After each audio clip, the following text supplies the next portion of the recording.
नमस्कार दोस्तों, स्वागत है आप सभी का पाथ फाइंडर पर। तो दोस्तों, एग्रीकल्चर के सेकेंड क्लास में आज हम कुछ ग्लोबल ट्रेंड देखने वाले हैं एग्रीकल्चर के कंटेक्स्ट में, और साथ ही साथ जानेंगे एग्रीकल्चर क्यों इंपॉर्टेंट है, क्या दुनिया माल्थूजियन कैटेस्ट्रॉफ की ओर बढ़ रही है, तो क्या होता है माल्थूजियन कैटेस्ट्रॉफ, तो ये भी हम जानेंगे। तो ये थोड़ा इंपॉर्टेंट है, आप ऐसे वगैरह में, मेंस में, आंसर राइटिंग में इस टर्म का इस्तेमाल कर सकते हैं, तो एक मेच्योर्ड आउटलुक आपके आंसर को भी मिलेगा।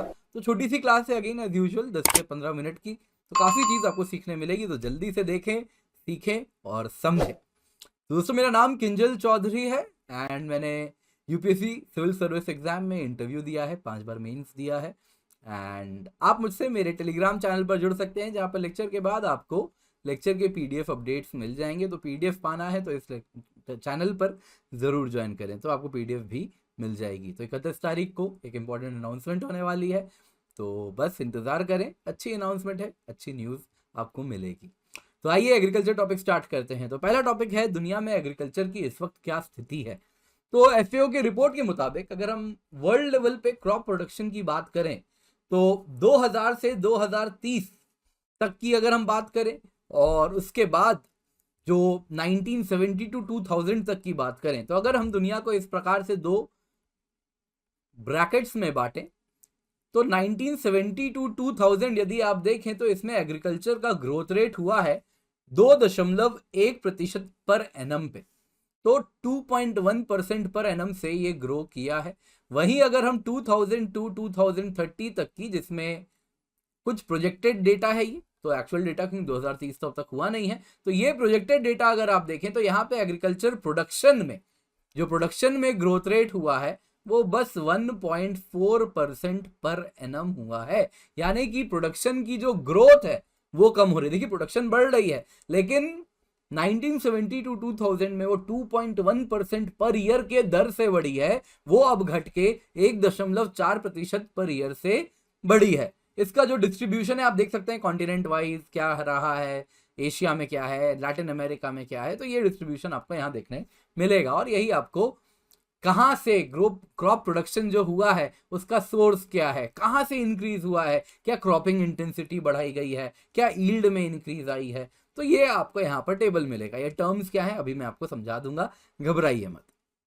तो अगर हम developing countries as a whole उनकी बात करें, तो यहाँ पे जो ग्रोथ रेट्स हैं वो है 1.6% पर एनम फॉर 1999 टू 2030, यानी 2000 से 2030 तक डेवलपिंग कंट्रीज में एग्रीकल्चरल प्रोडक्शन की जो ग्रोथ रेट है वो कितनी है, 1.6%। और वही अगर आप देखें 1969 टू 1999 में जो ग्रोथ रेट थी डेवलपिंग कंट्रीज के लिए, वो 3.1% पर एनम हुआ करती थी। तो अगर आप वर्ल्ड पॉपुलेशन की बात करें, तो वर्ल्ड पॉपुलेशन आप देख सकते हैं दोस्तों, तो 1900 में करीबन 2 बिलियन 1928 में इसने पार किया, और इसके बाद आप देख सकते हैं काफी तेजी से ग्रोथ हुआ है एग्रीकल्चर का। और उसके बाद आप देखें अब एग्रीकल्चर का ग्रोथ रेट कम होता जा रहा है, और वर्ल्ड लेवल पे 0.1% 2100 में हो जाएगा। 2019 में वर्ल्ड लेवल में जो ग्रोथ रेट है पॉपुलेशन का वो है 1.08%। और वहीं वर्ल्ड पॉपुलेशन की बात करें तो ये भी 2 बिलियन, 2.5 बिलियन, 5 बिलियन, 7.7 बिलियन 2019 में, 2050 तक करीबन 10 बिलियन हो जाएगी, और 2100 तक 11 बिलियन हो जाएगी। यानी पॉपुलेशन तो तेजी से ग्रो कर रही है, और फूड प्रोडक्शन उस कमेंसरेट तरीके से ग्रो करना जरूरी है, नहीं तो ट्रेजेडी हो सकती है, जिसको हम कहेंगे माल्थूजियन कैटास्ट्रॉफ। उसको हम थोड़ी देर में समझेंगे, लेकिन इससे पहले अगर हम देखें, तो जब हम कह रहे हैं कि एग्रीकल्चर में ग्रोथ रेट है 1.6% पर एनम का 1999 टू 2030, ये पिछले 30 साल की तुलना में कम हुआ है, तो यहां पर जानना बहुत जरूरी है कि ये ग्रोथ आया कहां से है। ये 1.6% पर एनम से यदि प्रोडक्शन बढ़ी है एग्रीकल्चरल क्रॉप्स की, तो वो कहां से आई है, तो उसमें पहला रोल है एरेबल लैंड का इंक्रीज होना। मतलब क्या हुआ, मतलब कि वो जमीन जिसमें खेती होती है उसमें वृद्धि, यानी कि कोई जंगल था, वो जंगल काट के अब वहां पर खेती होनी शुरू हो गई है। कोई ग्रेजिंग लैंड था, उस ग्रेजिंग लैंड में अब पशुपालन नहीं हो रहा, जानवरों को चरने के लिए नहीं छोड़ रहे, बल्कि वहां पर खेती हो जा रही है, तो इसको क्या कहेंगे, एरेबल लैंड एक्सपेंशन। नंबर 2 अगर आप देखें तो वो है क्रॉपिंग इंटेंसिटी में वृद्धि। यानी क्या हो जाए, मान लीजिए कोई इलाका था पंजाब में, वहां पर तभी बारिश होती थी जब वहां पर तभी खेती होती थी जब वहां बारिश हुआ करती थी। जैसे मान लीजिए वहां पे जब मॉनसून सीजन आया उस वक्त वहां पर बारिश हो गई, तो साल में एक सीजन में खेती होती थी। तो भाई बस जिसको क्या होता है खरीफ, क्या होता है रबी, क्या होता है जायद, ये बाद के लिए रखते हैं, इस पर हम चर्चा करेंगे। तो अभी के लिए इतना समझते हैं कि साल में बस एक बार उस जमीन में खेती होती थी। फिर क्या हुआ, वहां पे आ गया इरिगेशन। तो वहां पर ठंड में भी, अब विंटर में भी अगर आप देखें तो खेती होनी शुरू हो गई, यानी कि अब साल में 2 बार उसी जमीन में खेती होने लगी, यानी कि क्रॉपिंग इंटेंसिटी में वृद्धि। क्रॉपिंग इंटेंसिटी हुआ उस जमीन में कितनी बार खेती हो रही है, तो ये 100% हो सकता है, 150% हो सकता है, 200% हो सकता है। अगर हम बंगाल की बात करें तो वहां पर साल में 3 सीजन होता है, औस, अमन, बोरो, जिसमें पैडी कल्टीवेशन होता है। साल में 3 बार चावल यानी धान उगाते हैं, तो 300% क्रॉपिंग इंटेंसिटी होती है। तो पहले किसी जमीन में यदि एक ही बार खेती होती थी, तो अब टेक्नोलॉजी आ गया, वहां इरिगेशन आ गया, वहां फर्टिलाइजर आ गया, वहां पेस्टिसाइड आ गया, तो अब वहां पर खेती एक बार नहीं 3 बार होने लगी। तो क्रॉपिंग इंटेंसिटी 100% से बढ़ के 300% हो गई। तो ये क्या हुआ, इंक्रीज इन क्रॉपिंग इंटेंसिटी। तीसरा है दोस्तों ईल्ड में ग्रोथ होना। ईल्ड में ग्रोथ क्या हुआ, ईल्ड में ग्रोथ का मतलब हुआ कि पहले वहां पर मान लीजिए मेरा एक खेत था, इस खेत में मेरे पास पहले जो सीड्स हुआ करते थे वो वही सीड्स थे जो कि फार्म सेव्ड सीड्स थे, जो कि मैं पहले खेती करता था, वही खेती से जो बीज बच गए, उसी बीज, जो बचे हुए बीज थे उसी से मैं खेती करता था, पुराने बीज थे, उससे जो खेती होती थी, मान लीजिए 1 हेक्टेयर जमीन में उससे मुझे 1 क्विंटल गेहूं मिल जाता था। फिर क्या हुआ, मेरे पास एक कंपनी का कॉल आया, कंपनी ने कॉल करके कहा कि हम फलाना कंपनी से बोल रहे हैं, हमारे पास हाई यील्डिंग वैरायटी का गेहूं का बीज आया है, लोगे? हम बोलेंगे ले लेंगे साहब। तो उसको मैंने लगाया अपने खेत में, और मैं पाता हूं कि अब वो 1 हेक्टेयर की जमीन में, मेरा खेत उतना ही बड़ा है, उसको बस मैं पानी वानी अच्छे से दे रहा हूं, फर्टिलाइजर दे रहा हूं, और अब उस 1 हेक्टेयर जमीन में 1 क्विंटल नहीं 3 क्विंटल गेहूं होने लग गया। यानी हाई यील्डिंग वैरायटी सीड्स लगाए, प्रॉपर इंफ्रास्ट्रक्चर दिया, फिर वो चाहे फर्टिलाइजर हो, इरिगेशन हो, तो यील्ड क्या हो गया, बढ़ गया। यानी कितना उपज हुआ जमीन के अनुपात में, दैट इज यील्ड। तो यही 3 कारण है जिस वजह से एग्रीकल्चर में प्रोडक्शन हो रही है। लेकिन अगर आप देखें एरेबल लैंड एक्सपेंशन हो रहा है, तो जमीन में खेती कहीं से खेती बढ़ रही है तो जंगल कट रहे हैं। वैसे ही आप देखें तो अन्य प्रकार के जमीन है वो कम हो रहे हैं, इसलिए एरेबल लैंड एक्सपेंशन हो रहा है। इसकी भी लिमिट है, एक टाइम के बाद ये फर्दर इंक्रीज नहीं होगा। क्रॉपिंग इंटेंसिटी भी, उस जमीन में कितनी बार खेती करोगे, जितनी बार खेती करते हो उतनी बार उस जमीन की जो उर्वर क्षमता है वो कम होती जाती है, तो वो भी एक लिमिट है। एक टाइम के बाद क्रॉपिंग इंटेंसिटी नहीं बढ़ेगी। वैसे ही यील्ड ग्रोथ की भी कहानी है दोस्तों, यील्ड ग्रोथ भी लिमिटेड टाइम तक ही बढ़ेगा। अब आप हाई यील्डिंग वैरायटी ला रहे हैं तो बढ़ रहा है। अब हो सकता है हमको कुछ जीएम टेक्नोलॉजी का यूज करें, कुछ हम बायोटेक्नोलॉजी का इस्तेमाल करें तो शायद बढ़े, अन्यथा ये भी एक लिमिट तक ही बढ़ेगा। नेचर में जितना बढ़ सकता है वो उतना ही बढ़ेगा। तो इसलिए अब क्या हो रहा है, कुछ स्टैग्नेशन होता हुआ दिख रहा है एग्रीकल्चर के प्रोडक्शन में। तो दोस्तों अगर हम बात करें तो जो क्रॉप प्रोडक्शन में 80% ऑफ द प्रोजेक्टेड ग्रोथ आ रही है डेवलपिंग कंट्रीज में, वो कहां से आ रही है, वो आ रही है क्योंकि हम यील्ड बढ़ा रहे हैं। यानी आज भी आपने जैसे देखा है तो क्या कर रहे हैं, जैसे कई इलाके वहां पे फार्म सेव्ड सीड दोस्तों स्टैंडर्ड टर्म है, याद रखिएगा। फार्म सेव्ड सीड क्या हुआ, यानी वो सीड जो कि मैंने खेती किया, जो प्रोड्यूस हुआ उससे कुछ बचा के रख लिया, अगली बार वही उगा लिया, लो क्वालिटी का है। फार्म सेव्ड सीड के जगह मैंने क्या किया, मार्केट से नया सीड खरीद के आया, वो लगाया। तो उस प्रकार से जो यील्ड में इंक्रीज हो रही है वो एक मेजर कारण है जिस वजह से आप देखें तो क्या हो रहा है, एग्रीकल्चर में प्रोडक्शन हो रहा है, आज भी ग्रोथ रेट आ रही है। तो यील्ड इंक्रीज का डेवलपिंग कंट्रीज में बहुत बड़ा रोल है, क्योंकि हमारे किसान आज भी अगर आप देखें तो वो फार्म सेव्ड सीड से इंस्टीट्यूशनल तरीके से, इंस्टीट्यूशनल मोन्सैंटो जैसी कई कंपनी है उनसे सीड नहीं बाई कर रहे, वो अभी भी उस तरफ बढ़ रहे हैं। तो इसलिए यील्ड इंक्रीज अभी भी तेजी से हमारे यहाँ हो रही है, क्योंकि अब जाके हम हाई यील्डिंग वैरायटी के तरफ स्विच कर रहे हैं। दूसरा कारण है एग्रीकल्चर प्रोडक्शन में जो इंक्रीज हुआ है, क्रॉप प्रोडक्शन में जो इंक्रीज हुआ है, उसके पीछे कारण है क्रॉपिंग इंटेंसिटी बढ़ रही है।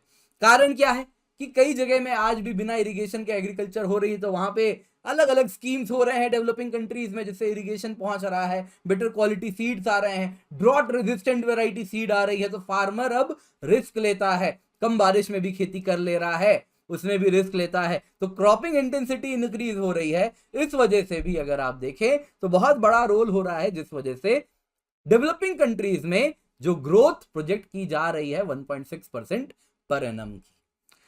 तो दोस्तों अगर हम बात करें तो इंडिया भी रैपिड पेस में ग्रो कर रहा है, और कहीं ना कहीं अगर हम अपने स्ट्रक्चरल लेवल पे इकोनॉमी को देखें तो कहीं ना कहीं आज जो ग्रोथ हो रही है इकोनॉमी की वो सर्विसेज सेक्टर लेड ग्रोथ हो रही है। तो टेक्नोलॉजिकल सेक्टर में बहुत ग्रोथ हो रहा है, हर सेक्टर को आज टेक्नोलॉजी इन्फ्लुएंस कर रही है, फिर वो चाहे एग्रीकल्चर ही क्यों ना हो। तो हम पढ़ेंगे कैसे e technology in aid of farmers एक सिलेबस में टॉपिक है, तो वो हम पढ़ने वाले हैं। तो टेक्नोलॉजी भी एग्रीकल्चर को काफी तेजी से इंपैक्ट कर रही है। तो आप देख सकते हैं पॉपुलेशन इंडिया की तेजी से बढ़ रही है, जो प्रोजेक्टेड पॉपुलेशन है वो देख सकते हैं चाइना को भी हम जल्दी सरपास करने वाले हैं, और उसके बाद इंडिया की पॉपुलेशन दुनिया की सबसे ज्यादा हो जाएगी। तो जरूरी है कि यहाँ पे इतने बड़े पॉपुलेशन को खिलाना है, तो फूड सिक्योरिटी का बहुत बड़ा रोल होने वाला है, यानी खेती तो बड़ी इंपॉर्टेंट बेयर मिनिमम लेवल पे होनी ही है। इंसान को खिलाना है तो फूड सिक्योरिटी के लिए तो खेती चाहिए ही चाहिए। इसके सिवा खेती का और भी बहुत बड़ा रोल है, फिर वो चाहे प्लांटेशन हो तो टी इंडस्ट्री, कॉफी इंडस्ट्री, वैसे ही रबर प्लांटेशन है तो एंसिलरी रबर से जुड़े हुए इंडस्ट्रीज हैं। तो अलग अलग जगह पे अलग अलग इंपैक्ट होता है, इंडस्ट्रियल एप्लीकेशन भी बहुत बड़ा है एग्रीकल्चर का। इसके सिवा आप देखें तो आज के टाइम में जो एग्रीकल्चर का कॉन्ट्रीब्यूशन है किसमें, नेशनल इनकम में, वो तेजी से कम होता जा रहा है। तो अगर आप देखें 2014-15 में एग्रीकल्चर नेशनल इनकम में 18.2% कंट्रीब्यूट करता था, ये घट के 2019-20 में बस 16.5% रह गया। यानी कि जो एग्रीकल्चर का, जो इंडिया का इकोनॉमी का जो सेक्टर्स हैं उसमें, तो जो एग्रीकल्चर का कंट्रीब्यूशन है वो क्या हो रहा है, वो तेजी से कम होता जा रहा है। यानी कि इंडियन इकोनॉमी तेजी से एग्रीकल्चर से डीकपल होती जा रही है, अब एग्रीकल्चर से जुड़ी हुई नहीं है। लेकिन यहां पे बहुत जरूरी है कि ये जो इसी को कहते हैं स्ट्रक्चरल ट्रांसफॉर्मेशन, इंडस्ट्री अपनी जो इकोनॉमी है वो सेक्टोरल चेंज अगर उसमें हम देखें तो सर्विस की तरफ मूव कर रही है। तो ये जो स्ट्रक्चरल ट्रांसफॉर्मेशन इंडियन इकोनॉमी की हो रही है उसमें एग्रीकल्चर, अगर हम इकोनॉमिक सेंस में देखें, इकोनॉमिक बेनिफिट के सेंस में देखें तो कम होता जा रहा है, उसका रोल कम होता जा रहा है। लेकिन आज भी जो पॉपुलेशन इन्वॉल्व है एग्रीकल्चर में वो बहुत बड़ा है दोस्तों। 58% लोग इंडिया के जो वर्कफोर्स है एग्रीकल्चर में जुड़े हुए हैं, और वो 58% मिलके 16.5% ऑफ इकोनॉमी को ही कंट्रीब्यूट कर रहे हैं। यानी कि आप अगर देखें तो ये 58% लोग क्या कर रहे हैं, बहुत कम रोल हो पा रहा है इंडिया की इकोनॉमी में इनका। तो इस वजह से आप बहुत ज्यादा इंडिया में इकोनॉमिक इनइक्वालिटी देखने मिल रही है, और आने वाले दिनों में ये और बढ़ेगी क्योंकि तेजी से इंडियन इकोनॉमी सर्विसेज सेक्टर की तरफ जा रही है। तो हमेशा एक रिपोर्ट आता है कि इंडिया को अगर इकोनॉमिक ग्रोथ करवाना है तो बहुत जरूरी है कि हम ये 58% पॉपुलेशन को अन्य सेक्टर ऑफ इकोनॉमी में ट्रांसफर करवाएं, इनको हम स्किल करके मैन्युफैक्चरिंग में भेजें, स्किल करके इनको हम सर्विसेज सेक्टर में भेजें। लेकिन एग्रीकल्चर से इस वर्कफोर्स को डीकपल करना बहुत आवश्यक है।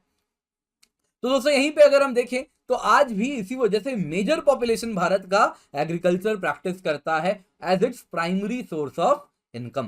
तो वही दोस्तों अगर हम बात करें खेती जो के लिए जो जमीन है, जो एरेबल लैंड है, वो आप देख सकते हैं दुनिया में जमीन तो काफी है लेकिन एरेबल लैंड बहुत लिमिटेड है। इस मामले में इंडिया अपने आप को बहुत लकी कह सकता है, क्योंकि आप देख सकते हैं इंडिया में एरेबल लैंड बहुत बड़ा है।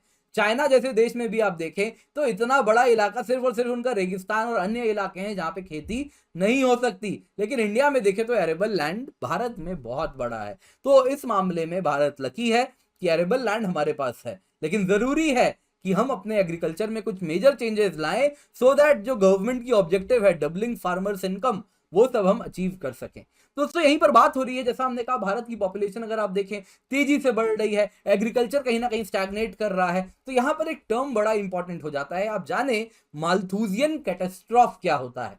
तो दोस्तों माल्थूस आप देखें तो ये एक ब्रिटिश थिंकर थे, तो इन्हीं का एक थ्योरी है, इन्होंने दी थी कि वक्त के साथ यदि फूड प्रोडक्शन किसी इलाके में, वो अगर आप देखें तो उनका कहना था कि ये तो एग्रीकल्चरल, अगर हम फूड प्रोडक्शन की बात करें तो ये अगर आप देखें तो ये इस प्रकार से एरिथमेटिक प्रोग्रेशन के अनुसार ग्रो करता है, और पॉपुलेशन किसी भी इलाके में ज्योमेट्रिक प्रोग्रेशन के अनुसार ग्रो करती है। अरिथमेटिक प्रोग्रेशन, ज्योमेट्रिक प्रोग्रेशन क्या है, तो मुझे आप एग्जांपल में कमेंट डाल के बताइएगा। किसको, मैं नहीं बता रहा क्योंकि आप लोगों ने 9वीं 10वीं तक में सबने पढ़ा है एपी क्या होता है, जीपी क्या होता है। तो मालथूस का कहना था कि जो पॉपुलेशन होती है किसी भी इलाके में वो ज्योमेट्रिक प्रोग्रेशन को फॉलो करती है, 2 से 4, वो आप बताएंगे मुझे कमेंट में, मैं नहीं बता रहा। और वैसे ही जो फूड प्रोडक्शन है, जो रिसोर्सेज हैं, इसी को बाद में कहा गया रिसोर्सेज, वो अरिथमेटिक प्रोग्रेशन के अनुसार ग्रो करती है। तो एक टाइम आएगा जब पॉपुलेशन क्या हो जाएगी, पॉपुलेशन किसी भी इलाके के फूड से बढ़ जाएगी। तो इस वक्त इन्होंने कहा, इसी को इन्होंने कहा ये होगा माल्थूजियन कैटास्ट्रॉफ। इसी को माल्थूजियन ट्रैप भी कहा जाता है, माल्थूजियन चेक भी कहा जाता है, माल्थूजियन क्राइसिस भी कहा जाता है, माल्थूजियन स्पेक्टर भी कहते हैं, माल्थूजियन क्रंच भी कहते हैं। तो ये टर्म आप जानिएगा, माल्थूजियन कैटास्ट्रॉफ। तो इसी को कहते हैं माल्थूजियन कैटास्ट्रॉफ, जब पॉपुलेशन ग्रोथ आउटपेस कर जाए एग्रीकल्चर प्रोडक्शन को, और पॉपुलेशन एग्रीकल्चर से ज्यादा हो जाए तो क्या होगा, खाना नहीं मिलेगा, तो भुखमरी होगी, फेमीन होगी, वॉर होंगे, खाने के लिए जंग होगा, पोवर्टी होगी, एंड डीपॉपुलेशन होना शुरू हो जाएगा वापस से। इसी को माल्थूजियन चेक भी कहते हैं, क्योंकि क्या होगा, तो माल्थूस का कहना था कि इसके बाद अगर आप देखेंगे ना तो पॉपुलेशन वापस से बढ़ के नॉर्मल फूड प्रोडक्शन के लेवल के नीचे आ जाएगी। तो इसलिए इसको कहा माल्थूजियन चेक, क्योंकि चेक लग जाता है। तो ये टर्म जानिए, माल्थूजियन कैटास्ट्रॉफ। तो जब भी आप एग्रीकल्चर की बात करें तो इंट्रोडक्शन, कंक्लूजन, कहीं पर आप इसको इस्तेमाल कर सकते हैं। तो ये आपको जानना जरूरी है, क्योंकि ये सारे टर्म से जब आप आपके आंसर को एक अच्छा व्यू पॉइंट मिलता है, तो आपको प्लस 0.5 से लेके +1 मार्क्स तक ये सब फेच करवा सकते हैं। तो ये बहुत इंपॉर्टेंट है, क्योंकि जब आप मेंस लिख रहे हैं ना, तो यकीन मानिए आधे आधे नंबर के लिए फाइट होती है, वहाँ आधे से 1 नंबर के लिए फाइट होती है, और यही आधा आधा नंबर जो ले आते हैं वही लिस्ट में अपना नाम पाते हैं। तो ठीक है, तो माल्थूजियन कैटास्ट्रॉफ क्या भारत में हो सकता है, तो इस पर भी हम चर्चा अब करेंगे। और इसके साथ अब जो थर्ड लेक्चर होगा उसमें हम प्रॉपर एग्रीकल्चर कोर तरीके से स्टार्ट कर देंगे। तो पहला 2 लेक्चर कुछ इंट्रोडक्टरी था, बस एग्रीकल्चर से आपको अवगत कराना। अब हम कोर एग्रीकल्चर में एंटर करना शुरू करेंगे। तो आज की वीडियो पसंद आई हो तो क्या करेंगे, लाइक करेंगे, अपने दोस्तों के साथ शेयर करेंगे, एंड पाथफाइंडर चैनल को सब्सक्राइब जरूर कीजिएगा। तो दोस्तों आपको कहना चाहूंगा, अनअकैडमी 1 ईयर की सब्सक्रिप्शन आपको GS and optional combo subscription provide कर रहा है 55,523 रुपए में। तो जल्दी से जाएं, इसका फायदा उठाएं, यूज द कोड KC10, क्योंकि जब आप ये कोड यूज करेंगे तो इससे आपको मेरी गाइडेंस एंड सपोर्ट मिलती है। तो आप बस ये कोड यूज करें और मुझसे संपर्क करें। साथ ही साथ यूपीएससी सीएससी कॉम्बैट है 26 दिसंबर को, एंड 2 जनवरी को भी होने वाला है, तो सुबह 11 बजे होगा। तो जल्दी से जाएं, एनरोल करें, use the code KC10। Scholarship है बहुत जबरदस्त, आप देख सकते हैं 25% स्कॉलरशिप 51 से 500 रैंक वालों को भी मिलेगी। तो 500 रैंक तक हम स्कॉलरशिप दे रहे हैं, 4 करोड़ से ज़्यादा स्कॉलरशिप पूल है हमारा, तो इसका फ़ायदा उठाएं। इसके सिवा सिर्फ स्कॉलरशिप के लिए ही नहीं, आप ये एग्जाम देंगे तो आप बहुत कुछ सीखेंगे। ऑल इंडिया रैंक आपको मिलती है, टॉप एजुकेटर्स के द्वारा क्वेश्चन बनाया जाता है, सोल्यूशन मिलता है, तो वो तो अतुलनीय बेनिफिट है, तो इसका फ़ायदा ज़रूर उठाएं। इसके सिवा आपकी जो मिशन है वो अनअकैडमी के साथ अकम्प्लिश कर सकते हैं। आइकन एक सब्सक्रिप्शन है, 1-to-1 लाइव मेंटरिंग है, स्टडी प्लानर है, ओपन हाउस विद एजुकेटर्स होता है, लोन की भी फैसिलिटी है, नीचे एक लिंक आपको मिलेगा। तो लोन के लिए वो फॉर्म फिलअप करें, गूगल फॉर्म आपको देखने मिल रहा होगा, जाएं जाके उस फॉर्म को फिलअप करें। 0% लोन है, नो प्रोसेसिंग फी है, फ्लेक्सिबल टेन्योर है, मिनिमल पेपर वर्क है, तो उसका फ़ायदा ज़रूर उठा सकते हैं। इसके सिवा दोस्तों जो प्लस सब्सक्रिप्शन की कीमत है, आप देख सकते हैं 1 साल के सब्सक्रिप्शन की कीमत है 46,791 रुपीज़। ये तब है जब आप कोड KC10 यूज़ कर रहे हैं, यानी वो कोड जो आपको गाइडेंस एंड मेंटरशिप देता है। 1 साल की जो आइकनिक सब्सक्रिप्शन है जीएस की, इसकी कीमत है 67,041 rupees using the code KC10। And अगर आप ऑप्शनल सब्सक्रिप्शन लेते हैं 1 साल की, तो इसकी कीमत है 24,750 रुपये और using the code KC10। Free test series भी हैं, अभियान है, T20 daily current affairs test series है। तो आप, आई होप आप लोग इसको रेगुलरली दे रहे हैं, वीकडेज पर होता है, तो इसका फ़ायदा आप उठा रहे हैं। तो मेरे कई कोर्सेज हैं, कंप्लीट फिजिकल ज्योग्राफी है, कंप्लीट एनवायरनमेंट है, प्रीलिम्स टेस्ट सीरीज होती है, प्लस कोर्स बहुत सारे हैं, तो इसका फ़ायदा आप ज़रूर उठाएं। यूज़ द कोड KC10 जिसके द्वारा आप एनरोल इसमें करें। यूपीएससी CSE बैचेज हैं 29 दिसंबर से स्टार्ट हो रहे हैं। 2022 के भी बैच हैं, 2023 के भी बैच हैं। साथ साथ ये बैचेज हिंदी में भी हैं, इंग्लिश में भी हैं, बाईलिंगुअल में भी हैं, तो इनका फ़ायदा ज़रूर उठाएं। Thank you so much for joining. Have a great day and let's crack it.